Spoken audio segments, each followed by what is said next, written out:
In Washington, D.C., there's a massive facility that turns paper into cash, day in and day out, every hour. These machines run 24/7, physically printing over $500 million in currency. But hold on, that's just a small fraction of the money being created. Because most of our money exists digitally. And this digital money supply is currently increasing by more than $4 billion every single day. Shocking, isn't it? So where does all this money come from? Before it hits your bank account, this money, which is simply brought into existence by a computer entry, passes through countless hands, people, governments, and businesses, changing hands numerous times. Today we've modeled the entire process to show you how money actually works, how it runs the country, how it drives up prices, and ultimately, how it can put you into debt. But to fully understand how we got to this point, we need to go back thousands of years, to a time when money didn't exist.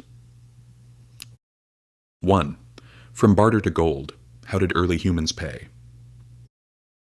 Thousands of years ago, what would a farmer do if they needed a new tool? They would go to the local toolmaker.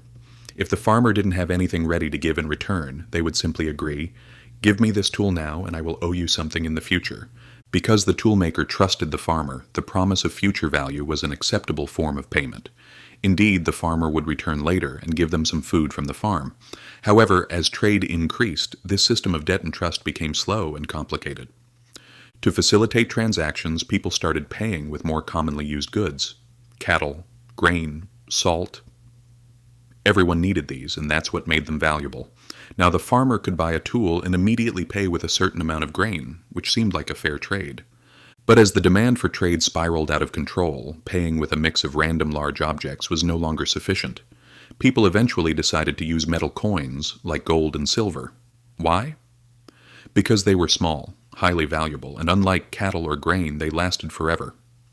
Suddenly, global trade opened up, and everything from China to Europe was being bought and sold. 2. The goldsmith secret, creating money through debt. However, traveling with so much gold became both heavy and dangerous. This is precisely when the entire idea of money began to change. In the 17th century, the reliable goldsmiths of London emerged. They started taking people's gold coins, promising to keep them safe in their vaults for a small fee.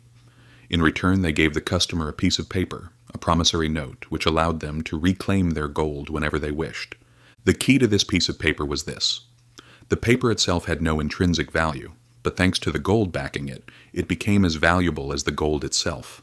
The banknotes were so convenient that people simply started exchanging these pieces of paper to buy and sell things, instead of retrieving their gold. Here's where the magic begins. The goldsmiths realized that most people never came to retrieve their gold, and they thought, "We can lend out the gold sitting in the vault to others." Thus they began lending their customers fake notes that were not actually backed by gold reserves. This fake note was worth 100 coins and could be spent anywhere.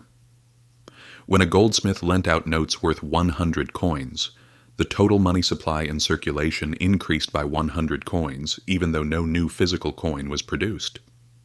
This meant that people held more money than actually existed. As long as everyone didn't try to redeem their notes at the same time, everything would be fine. With this single loan, economic productivity began to rise. The customer bought a car, the car dealer got richer, and they spent their money. Because the amount of money in the system increased, trade accelerated. 3. The modern system. How banks create money through debt. If we replace the goldsmiths with banks and those promissory notes with digital money, we have today's monetary system. We think of banks as places that store and keep our money safe, but that's not exactly what happens. When you deposit your money into a bank, the bank owes you. The figures you see in your bank account are not real stacks of cash sitting in a vault. They are simple records showing that the bank owes you money and you can take it back at any time. A loan is exactly the same, but in reverse. When banks lend to us, we owe them. This is where money is truly made. Just as the goldsmiths didn't become poorer, when a bank grants a loan, it deposits new money into your account. It is brand new money that did not exist before. The only difference is that when you repay the loan, the created money is canceled, and the bank keeps only the interest, its profit.